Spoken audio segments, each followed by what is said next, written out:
realmente el Alzheimer, como muchos campos de la medicina, es muy amplio y lo que les voy a contar hoy pues, es una parte muy pequeñita de lo que podría explicarles sobre la enfermedad de Alzheimer, ¿no? Quizá me ha parecido que es quizá lo que más interesa a las personas de la calle que no están quizá enfermas, ¿no? Porque muchas veces los enfermos tienen y los familiares también tienen otra serie de foros, ¿no? También para dirigir sus dudas. Eso no quiere decir que hay algunos de ustedes aquí que estén aquí no tengan a una persona enferma en la familia, ¿no? Yo quería hacer una charla un poco a nivel de lo que hemos de conocer de la enfermedad de Alzheimer en general, ¿no? Gente que ya no tiene por qué estar, digamos, directamente afectada por la enfermedad, pero que es un problema que sabemos que preocupa a nivel poblacional a mucha gente. Entonces, de lo que voy a hablar pues, es de la enfermedad que describió este señor. Este señor es el doctor Alois Alzheimer, que, como ven ustedes, pues, ejerció durante finales del siglo XVIII y principios del siglo XX. Era un médico alemán. En aquel momento la neurología y la psiquiatría eran enfermedades todas de la mente y estaban juntos, y este médico pues ejercía, pues eso, se dedicaba a estudiar enfermos neurológicos y enfermos psiquiátricos. Entonces el doctor Alzheimer fue destinado a una clínica en Frankfurt y allí conoció a una paciente, que era la señora August-Deter, que es la señora, este es un retrato cuando ella está bastante enferma.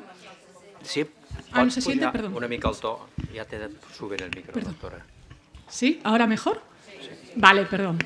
Vale, pues entonces, como decía, el doctor Alzheimer fue destinado a una clínica en Frankfurt y allí conoció a una paciente, que es la señora que está en esta fotografía, que era la señora August-Deter, que le llamó la atención porque era un poquito diferente a los enfermos neuropsiquiátricos que estaban ingresados. Era una mujer que tenía unos 50 y pico años, pero porque cuando empezó a visitarla tenía 51 y que tenía una enfermedad en la que predominaban los problemas de memoria a corto plazo, era incapaz de aprender nueva información, pero también tenía problemas de conductas y que poco a poco, en los 5 años que él pudo visitarla, fue perdiendo sus capacidades. La cosa más relevante para el estudio del doctor Alzheimer y que le dio realmente el conocimiento de la enfermedad fue que en el 1906 la señora August-Deter falleció y sus familiares permitieron que se analizase su cerebro. ¿Y qué es lo que vio el doctor Alzheimer en el cerebro de la señora August-Deter? Pues si este era un cerebro normal, vio que su cerebro se había encogido, es lo que decíamos, que se había atrofiado, las neuronas habían desaparecido y el cerebro era más pequeño. Esto, por ejemplo, no es la preparación del doctor Alzheimer, pero es una preparación de nuestro banco de tejidos neurológicos. Aquí en el Hospital Clínico hay un banco de tejidos neurológicos donde las personas, tanto las sanas como las enfermas, que donan su cerebro para investigación, pues, digamos, recogemos estos cerebros donados para investigación y los examinamos. Entonces, esto sería unos cortes de un cerebro de un sujeto que falleció sin enfermedad neurológica y esto serían los cortes de un cerebro de un paciente que había fallecido con una enfermedad de Alzheimer avanzada. Como ven, esto blanco es el cerebro y esto negro pues es donde no hay cerebro. Es lo que decimos que hay atrofia, se va perdiendo volumen del cerebro. Por ejemplo, este cerebro pesaba cuando el sujeto falleció 1.485 gramos, era un cerebro de un tamaño y un peso normal. En cambio, este encéfalo, cuando falleció el sujeto que tenía una enfermedad de Alzheimer avanzada, pesaba 790 gramos, es decir, casi la mitad del peso del cerebro se había consumido por la enfermedad. Pero no solamente pudo mirarlo, digamos, con su visión directa, sino también pudo analizar este cerebro al microscopio. ¿Y qué vio? Que respecto a un cerebro normal había estas placas que yo señalo aquí, que ven ustedes en marrón sobre este fondo rosa, y que eran unas placas que no tenían que estar ahí. Los cerebros normales no tienen estas placas, estos acúmulos alrededor de las neuronas. Ahora sabemos que estas placas están compuestas de una proteína que se llama la beta-amiloide. Y además había otros acúmulos, en este caso ya no eran fuera de la neurona, sino eran dentro de la neurona, que tampoco tenían que estar si fuera un sujeto normal, un sujeto sin enfermedad neurológica, y que ahora sabemos, en aquel momento no lo sabía el doctor Alzheimer, pero ahora sabemos que estos acúmulos que están dentro de la neurona son unos acúmulos de una proteína que se llama tau, y que todo el mundo tenemos, proteína beta-amiloide y proteína tau, pero en ninguno de unas personas normales se tiene que acumular de esta manera ni se tiene que, digamos, formar estos acúmulos intraneuronales. Recuerden el nombre de estas proteínas, beta-amiloide y tau, porque saldrán también más adelante, les explicaré por qué.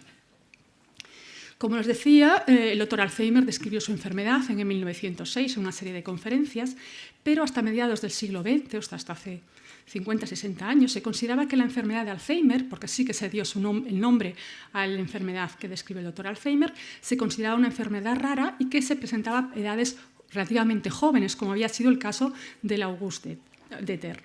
En cambio, se creía que la gente mayor que perdía la memoria y que perdía sus capacidades, pues perdía las capacidades porque era mayor y que se hacía mayor y esto era normal. Ahora sabemos que esto no es así, que la gente por la edad no tiene que perder capacidades, o no por lo menos en tal grado como para que interfiera con su vida diaria. Y al contrario, también sabemos que la mayor parte de los casos que antes decían demencia senil y que todavía es un término que se utiliza, pues la gran mayoría de estos pacientes que tienen una demencia senil realmente tienen una enfermedad de Alzheimer. La actriz Rita Hayworth fue la primera persona famosa que hizo público que padecía la enfermedad de Alzheimer. Y esto fue un gran impulso para la investigación. Y lo cierto es que su familia sigue siendo uno de los principales recaudadores de fondo para la investigación en la enfermedad de Alzheimer y lidera la fundación más importante de la enfermedad de Alzheimer, que es la Alzheimer Association International. Hay otros personajes famosos, pues en Estados Unidos el presidente Ronald Reagan. Y lo cierto es que algunos de los criterios de enfermedad de Alzheimer utilizan su nombre para hacer el diagnóstico de la enfermedad. Y ya saben ustedes, aquí en España y en Cataluña, dos personajes famosos, Adolfo Suárez y, por supuesto, el presidente Pascual Maragall, que cuando fue diagnosticada, pues creó una fundación en su nombre para intentar luchar contra esta enfermedad. Ahora sabemos, como decía... Perdón, ¿no? Sí, ahora sabemos que el Alzheimer es la forma más frecuente de la demencia, es decir, es casi el 70% de los casos.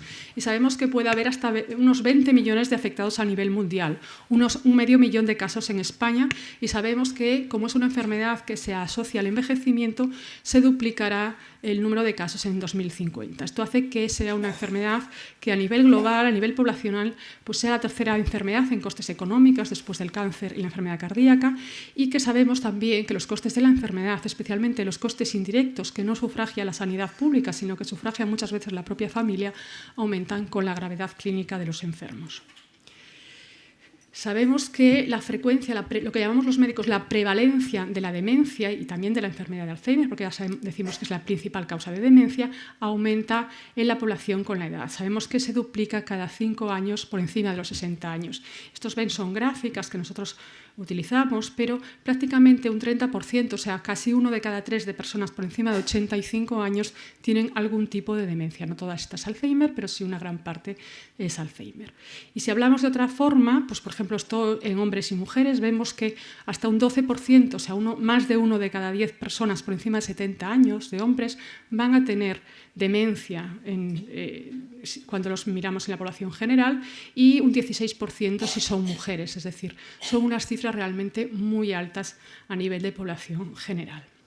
También sabemos que se calcula que si pudiéramos retrasar el inicio de los síntomas, o no tanto el inicio de los síntomas, sino el inicio de la discapacidad asociada a la enfermedad de Alzheimer, se reduciría el número de casos de demencia en un 50%.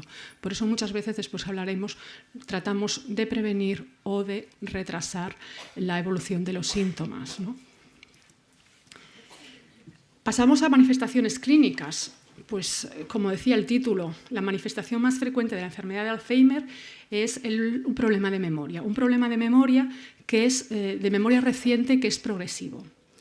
Y cuando decimos un problema de memoria, ¿qué quiere decir? Pues que nuestra memoria, la memoria de la persona, empeora respecto a la memoria que ya tenía. Hay gente que es despistada de toda la vida, hay gente que tiene muy buena memoria. Nosotros lo que nos interesa como dato de Alzheimer es que hay un cambio, es decir, cosas que antes me acordaba perfectamente y ahora soy incapaz de acordarme. Y también lo hemos de comparar con sujetos de una edad y unos niveles de escolaridad similares, es decir, cuando nosotros hacemos pruebas cognitivas, es verdad que hay algunas pruebas en las que el nivel de estudios puede influir. No quiere decir que una persona con bajo nivel de estudios no pueda tener una memoria magnífica, simplemente que nosotros cuando lo testamos hemos de tener en consideración estos factores.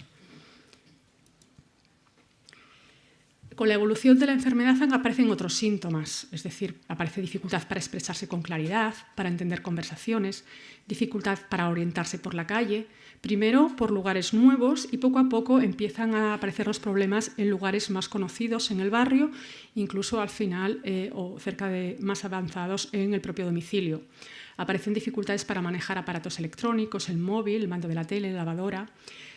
Aparecen dificultades para preparar comidas, para manejar el dinero. Y las capacidades se van perdiendo poco a poco, de las más difíciles a las más fáciles. Por ejemplo, esto es lo que decía, esto es un cuadro clásico de cómo dibuja un reloj y pone las agujas una persona con una enfermedad de Alzheimer en fase inicial y alguna fase más moderada, y progresivamente pues ven ustedes que pierde las capacidades de redibujar un reloj de forma adecuada. Evidentemente el sujeto lo sabía perfectamente cómo dibujar un reloj, simplemente que su cerebro va perdiendo capacidades para realizarlo. Las alteraciones de conducta, y esto es una parte muy importante, de conducta y personalidad son parte fundamental de la enfermedad. La enfermedad de Alzheimer no solo es un problema de memoria, y muchas veces a la persona del entorno le sorprende más estos cambios de personalidad o de conducta que los cambios de memoria, los problemas de memoria. Puede aparecer una irritabilidad, una falta de ganas de hacer cosas, puede hacer una inquietud, una incapacidad de estarse quieto, o al revés, estarse todo el día sentado en el sofá viendo la tele. Pueden aparecer cambios de hábitos alimenticios, que empiece a gustarle solo comer dulces, o puede tener falsas ideas, falsos recuerdos, pensar que una persona le ha cogido las cosas que no encuentra, o que su familiar fallecido pues realmente lo ha visto o cree que lo ha visto en algún sitio. Otras cosas, como alteraciones motoras o crisis epilépticas, convulsiones, no son habituales en fases iniciales de la enfermedad, pero sí podemos encontrarlos en fases ya muy avanzadas. ¿Y por qué se producen estas alteraciones? Yo les digo, vale, estos son los síntomas clínicos de la enfermedad de Alzheimer. ¿Y por qué son los síntomas típicos de la enfermedad de Alzheimer? Volvemos otra vez a lo que les dije al principio, lo que había encontrado el doctor Alzheimer en el cerebro de los sujetos, las placas de amiloide extracelulares con beta-amiloide acumulado, que se depositan por todo el cerebro. Todas estas manchitas marrones no tendrían que estar, son todo beta-amiloide acumulado en placas. El beta-amiloide es una sustancia pegajosa que es necesaria para el funcionamiento de la neurona cuando está soluble, pero cuando se convierte, se deposita en depósitos pegajosos, se pega y no deja funcionar adecuadamente la neurona. Y volvíamos a decir, la otra proteína importante para el Alzheimer, la proteína tau, que se acumula y se deposita y no hace bien su función dentro de la neurona. Pues el depósito beta-amiloide, el depósito de tau, lo que acaba haciendo es que haya una disfunción de las neuronas. Las neuronas son, se comunican unas con otras con señales químicas y señales eléctricas. La tau forma parte de este cableado por donde va la electricidad de las neuronas. Si el cableado no está en forma adecuada, la señal eléctrica no se puede transmitir bien. Y entre neuronas, dentro de la neurona corre una corriente eléctrica y salta a la otra neurona en forma de señales químicas. Acumulan estas proteínas, interfieren en lo que llamamos en esta transmisión química, que es la sinapsis, y provoca lo que llamamos una alteración sináptica. El mensaje de una neurona a otra neurona no puede transmitirse de forma adecuada porque existen estas proteínas que están interfiriendo. Y esto al final, ya digo, el acúmulo de beta-amiloide, el acúmulo de tau, hace una disfunción sináptica, la transmisión eléctrica y la transmisión química no se produce adecuadamente, y al final todo esto acaba produciendo una muerte neuronal. La disfunción de la sinapsis y la muerte neuronal provoca que las neuronas no funcionen. Y no funcionan, y estas lesiones de la enfermedad de Alzheimer se van distribuyendo por el cerebro de una forma bastante estándar, es decir, no empieza en cualquier parte del cerebro la enfermedad de Alzheimer, empieza en la gran mayoría de los casos en una parte, en esta parte que vemos aquí en negro, después se va extendiendo y al final de todo pues está por todo el cerebro. Y lo que va a provocar los síntomas es por donde estén estas lesiones, sobre todo la disfunción sináptica, la disfunción de las neuronas. Entonces vemos que esto es el hipocampo, se llama hipocampo porque tiene la forma como de un caballito de mar, y el caballito de mar en griego se llamaba hipocampo, y es por eso que los anatomistas griegos en su momento, y después las escuelas de la medicina que aprendieron de estas escuelas, le llamaron a esta estructura hipocampo, por la forma que tenía parecido al caballito de mar. Pues bien, esta estructura que tenemos aquí, digamos, tenemos una de cada lado del cerebro, aquí, digamos, en el interior, o sea, yendo por esta zona temporal, detrás donde están los temporales, al lado de las orejas, por dentro, pues es la grabadora de nuestro cerebro. Es la grabadora, es decir, cuando ustedes se acuerdan de aquellas grabadoras antiguas y cuando pulsaban un botón, ustedes hablaban y se grababan, y cuando volvían a pulsar, pues reproducía el mensaje que habían grabado.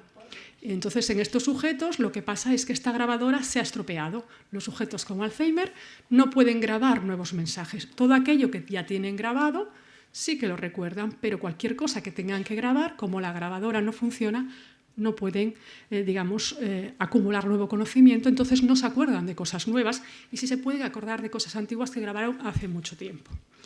¿Y por qué ocurre? Pues porque las lesiones del Alzheimer, donde afectan por las fases iniciales, es en esta zona, en el hipocampo, que, como digo, es la grabadora del cerebro. Y a medida que, como decía, se extiende la enfermedad por otras áreas del cerebro, pues va afectando a otras funciones. Ya decíamos, el hipocampo es la grabadora y entonces, como se afecta primero el hipocampo, los primeros síntomas son pérdida de memoria. Pero como después afecta a áreas que llamamos límbicas, que están regulando nuestro comportamiento y nuestra conducta, pues también aparecen trastornos del ánimo y de conducta. Y a medida que afectan a otras áreas que rigen otras funciones, pues digamos que las proteínas van alterando todas estas sinapsis y todos estos circuitos neuronales, pues van apareciendo los síntomas propios de cada área del cerebro. Es decir, cada área del cerebro tiene unas funciones concretas. A medida que la enfermedad de Alzheimer va destrozando estas áreas, pues las dejan de hacer la función correspondiente y el sujeto presenta este tipo de síntomas. ¿Y por qué se acumulan estas proteínas de forma perjudicial? Pues digamos que no lo sabemos, actualmente no lo sabemos. Solo sabemos que en una minoría de casos, de 1 de cada 500 o 1000 casos, se puede identificar la causa. Pero ya digo, solo en 1 de cada 500 o cada 1000 casos, y en esos casos tan raros son una causa genética y un gen que no funciona bien y que produce una cantidad anormal, excesiva de la proteína que ella decía, beta-amiloide, que como produce demasiado se acaba acumulando y iniciando la cascada de lesiones. En el resto de los casos, en la gran mayoría, ya digo, en 999 de cada 1000, no conocemos la causa exacta por la que comienza a acumularse esta proteína beta-amiloide y esta proteína tau y empiezan a hacer el daño en el cerebro. Sabemos que hay factores de riesgo que aumentan la posibilidad de que estas proteínas empiecen a funcionar mal y que den lugar a la enfermedad. Sabemos que la edad avanzada es un factor de riesgo, es decir, es más probable que estas proteínas empiecen a funcionar mal a lo largo de la vida, cuando ya llevamos muchos años de vida, que en edades mucho más jóvenes. Y es por eso que hay más casos de enfermedad de Alzheimer en edad avanzada que en edad joven.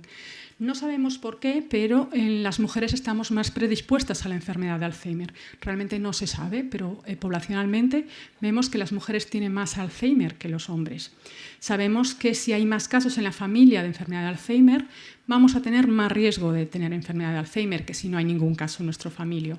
Otra de las causas, no de las causas, sino de los factores que incrementan el riesgo de la enfermedad de Alzheimer, los traumatismos escleroencefálicos repetidos. Sabemos que sujetos que, por ejemplo, boxeadores que han recibido muchos traumas en la cabeza o incluso jugadores de fútbol americano, que también es un deporte de contacto, pues tienen un aumento de la producción de esta proteína tau, que también es importante para la enfermedad de Alzheimer y aumenta el riesgo de enfermedad de Alzheimer en estos sujetos.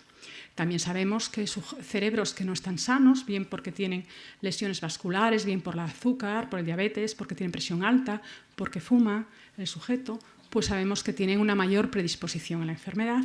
Y después hay otros factores genéticos que también sabemos que se han hecho estudio y que sabemos que aumentan el riesgo, aunque no causan la enfermedad. Y al revés, sabemos que hay factores que disminuyen el riesgo de la enfermedad de Alzheimer. Uno de ellos importante es la reserva cognitiva. La reserva cognitiva es un concepto que nos dice cuánto de sano y cuánto de bien funciona nuestro cerebro. Y esto es un concepto que, digamos, hay una parte que tenemos una propensión con la que nacemos. Hay gente que tiene una digamos que tiene unos factores genéticos o familiares que hacen que sus cerebros funcionen muy bien y sean muy sanos, pero hay otra serie de factores ambientales que también influyen en que nuestro cerebro sea sano. En la reserva cognitiva, digamos, cada vez que aprendemos una acción, nuestro cerebro cambia. Nuestras conexiones cambian con cada acto que aprendemos, con cada libro que leemos, cada lugar que visitamos. Y esto es un concepto que sabemos que aquellos que han estimulado más su cerebro, y esta estimulación puede ser a través de estudios formales, o sea, gente que ha ido a la universidad o gente que no ha ido a la universidad pero ha estimulado su cerebro leyendo o viajando o teniendo hobbies, sabemos que estos tienen cierto, no total, pero cierto, reducción del riesgo para la enfermedad de Alzheimer. Sabemos que una dieta sana, en el mismo sentido, también disminuye el riesgo de la enfermedad de Alzheimer. El ejercicio físico moderado, no hace falta estar haciendo maratones, pero sí que es verdad que hacer un ejercicio físico regular 2 o 3 veces por semana disminuye el riesgo. También en el mismo sentido, tener aficiones, tener una vida, digamos, que nos estimule intelectualmente para hacer, ya digo, no tiene por qué ser estudios, pueden ser jardinería, puede ser cine, puede ser labores, cosas que nos estimulen y que supongan para nosotros un esfuerzo intelectual, ¿no?, para desarrollarlos. Y en el mismo sentido, la actividad social. Sabemos que la gente que tiene una actividad social más rica, pues digamos que también está más protegida respecto a la enfermedad, los que no lo tienen respecto a la enfermedad de Alzheimer.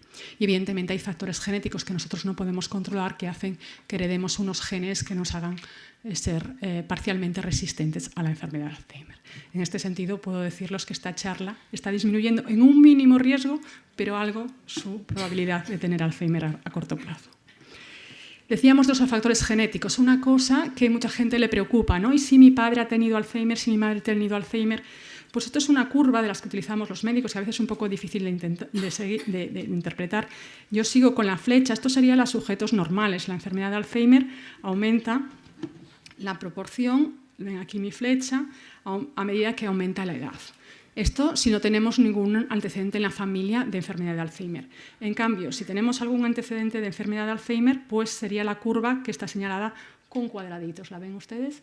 Es decir, si ven de aquí a aquí, pues tener antecedentes de enfermedad de Alzheimer, digamos que casi triplica la probabilidad de tener enfermedad de Alzheimer. Casi triplica, pero aún así se queda en un 30%, es decir, aunque tenga antecedentes usted de enfermedad de Alzheimer, sigue siendo más probable que no la tenga que la tenga. Esto hay que entenderlo bien. Tiene más probabilidades que una persona que no la tenga, pero aún así no quiere decir que usted vaya a tener enfermedad de Alzheimer. ¿Y cómo? Yo les he presentado que el doctor Alzheimer había mirado el cerebro de la paciente Auguste Deter, pero evidentemente cuando un sujeto cree que puede tener primeros síntomas de enfermedad de Alzheimer, nosotros no podemos examinar su cerebro. Entonces, ¿cómo sabemos los médicos que un paciente puede tener Alzheimer? Y una cosa muy importante, hemos de tener todos claro, el envejecimiento no es lo mismo que la enfermedad de Alzheimer, ni mucho menos, igual que en otras enfermedades. El envejecimiento es un proceso biológico, social y psicológico y sabemos que existe, como en otras funciones, existe cierto declinar cognitivo que es normal.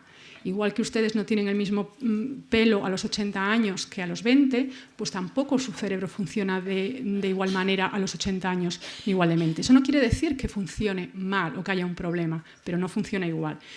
La enfermedad de Alzheimer y otras enfermedades neurodegenerativas no son procesos normales del envejecimiento, son enfermedades que sí que es verdad que se producen con más frecuencia en gente mayor, pero son enfermedades, no es un proceso normal. Y pues estas son unas gráficas, también utilizamos los médicos, y cada color representa una función cognitiva, y vemos que hay muchas funciones cognitivas que a partir de los 65 años bajan, pues que por ejemplo la velocidad con que resolvemos problemas, la habilidad numérica, la capacidad de mantener la atención. A lo mejor ya no somos capaces de mantener la atención leyendo un libro tanto rato como cuando éramos jóvenes, y a veces también lo que mucha gente le pregunta, que es la velocidad de acceso léxico. Esto de que tengo la palabra en la punta de la lengua y no me sale, y esto es una cosa que es muy relacionada con la edad y no tiene por qué ser nada patológico. También lo que nosotros llamamos la memoria de trabajo. La memoria de trabajo es lo más inmediato.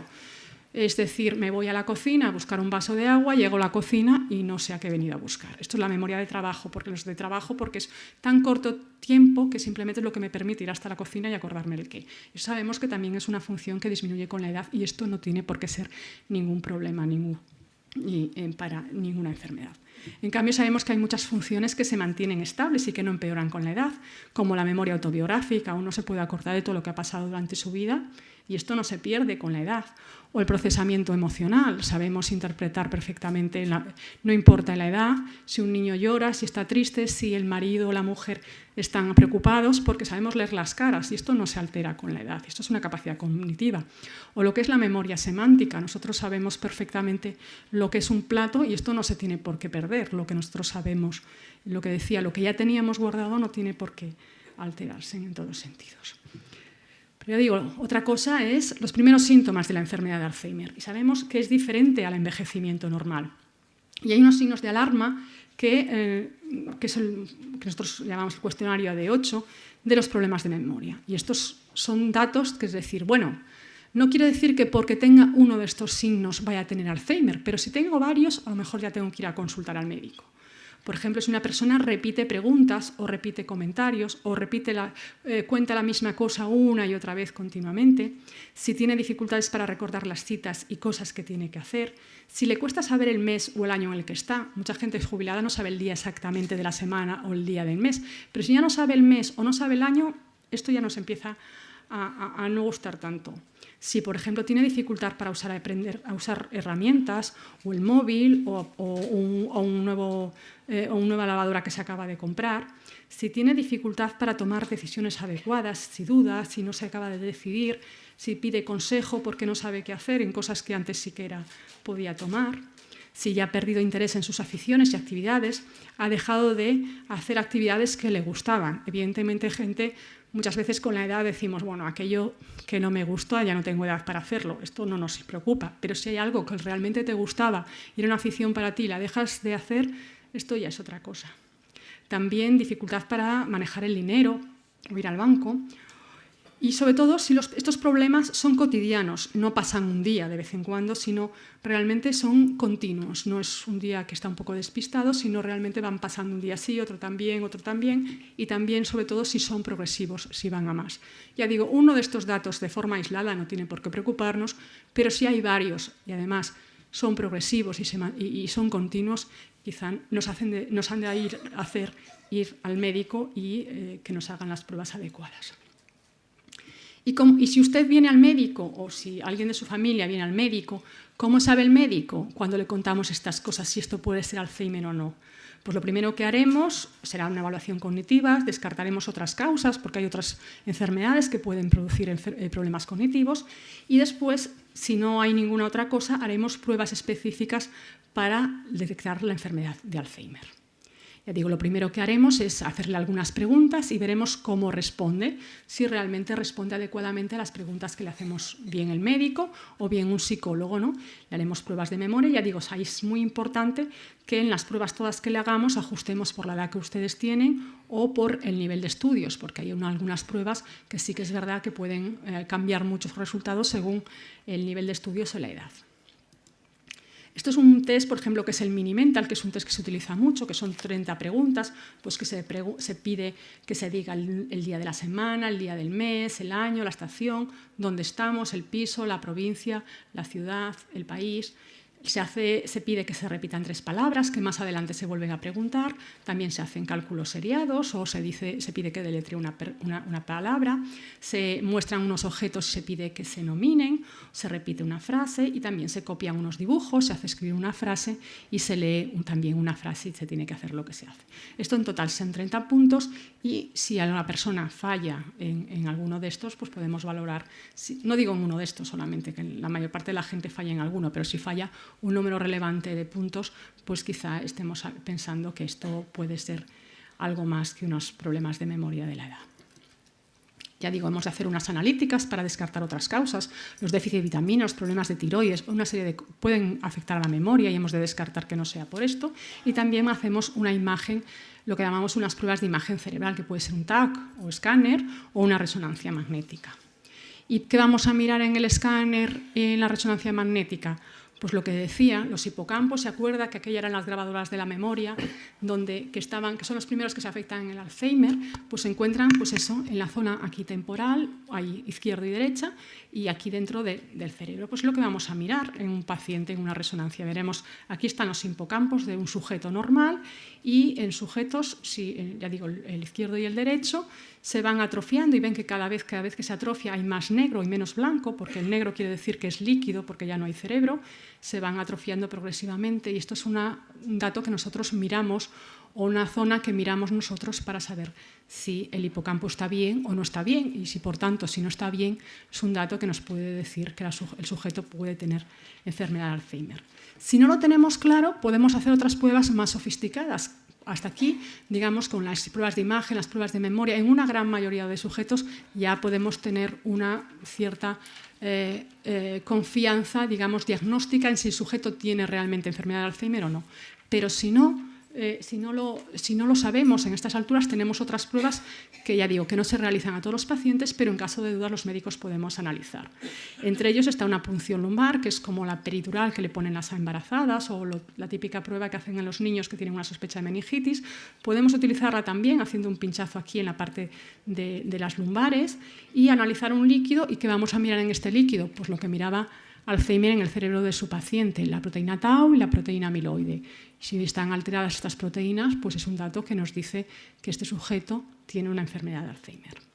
Y hay otras pruebas, por ejemplo, pruebas de medicina nuclear, que también lo mismo, que van a mirar si este sujeto que es sano o este sujeto respecto a Alzheimer, que van a mirar pues, si este sujeto tiene aquellos depósitos de proteína amiloide que decíamos que no son normales y que se depositan en el cerebro de los pacientes con Alzheimer. Este marcador radiactivo se pega al amiloide del cerebro y entonces podemos valorar si este sujeto tiene amiloide o no tiene amiloide. No, si no tiene amiloide es que no tiene Alzheimer, si tiene amiloide es que tiene Alzheimer. Es una forma de, sin el microscopio y en una persona viva, demostrar si tiene o no tiene la proteína amiloide. Y con todos estos resultados, ya digo, no a todas las personas se le tienen que hacer todas estas pruebas, pero utilizando estos resultados, el médico puede realizar el diagnóstico de enfermedad de Alzheimer con una gran fiabilidad. Y a continuación pues, iniciará un tratamiento farmacológico para estabilizar los síntomas. Saben ustedes que la enfermedad de Alzheimer actualmente no tiene cura y los tratamientos que utilizamos los médicos son para paliar los síntomas, para evitar que estos síntomas no vayan avanzando tan rápido. No podemos hacer nada contra la proteína amiloide, no podemos hacer nada actualmente contra la proteína tau con las medicaciones que tenemos en la farmacia, pero sí que podemos intentar que estos síntomas, digamos, vayan, la pérdida de memoria y estos trastornos de conducta vayan, digamos, un poquito frenados por la medicación. Y evidentemente una parte importante que es realizar la previsión de cuidados. Sabemos que es una enfermedad progresiva y hemos de planificar, digamos, a medio o largo plazo el cuidado de esta persona. ¿Y por qué recomendamos y por qué los médicos estamos recomendando que cuando una persona tenga problemas de memoria o note estos síntomas que les decía, como aquel listado de síntomas, vaya al médico si no hay una cura? Pues que realmente, ya digo, los tratamientos que tenemos estabilizan los síntomas, no van a curar, pero si queremos estabilizar a un sujeto es mejor que lo estabilicemos en una fase que está relativamente intacto o que puede hacer muchas cosas que una persona que está mucho más avanzado. También al mismo tiempo decíamos lo de la planificación de cuidados. Si una persona puede ser diagnosticada en una fase inicial de la enfermedad, con las capacidades que le quedan puede también decidir qué tipo de cuidados quiere recibir y cómo. Y también otra parte, nosotros ahora mismo no tenemos tratamientos en la farmacia para tratar la proteína beta o la proteína tau, pero sí tenemos tratamientos experimentales que están haciendo como en hospitales como este y en otros centros de Barcelona para intentar luchar contra esta proteína tau y con esta proteína amiloide. Y estos tratamientos solo lo podemos aplicar en unas fases muy iniciales de la enfermedad. De ahí que nosotros creamos que, por estos tres motivos, que es importante que la población general conozca los primeros signos de alarma de la enfermedad de Alzheimer y que si ellos o alguna persona de su familia pues lo notan, pues que vayan a su médico de cabecera y el médico de cabecera hará el circuito correspondiente para evaluarlo. Pero siempre sin asustarse, ya digo, porque no todos los problemas de memoria son enfermedad de Alzheimer. Es decir, la mayor parte de la gente con problemas de memoria, digamos, que decíamos de no llego a la cocina y no me acuerdo a qué voy, no me sale la palabra. Estos son cambios normales de la edad y no van a pasar de ahí. Pero ya digo, si hay varios signos que dicen que son mantenidos, que cada vez van a peor, han de hacer una consulta. Y ya está, simplemente este es mi equipo y muchas gracias. También aquí en la página web y en el mail podrán tener más información sobre lo que hacemos. Y ahora nada, pasamos a las preguntas que ustedes quieran.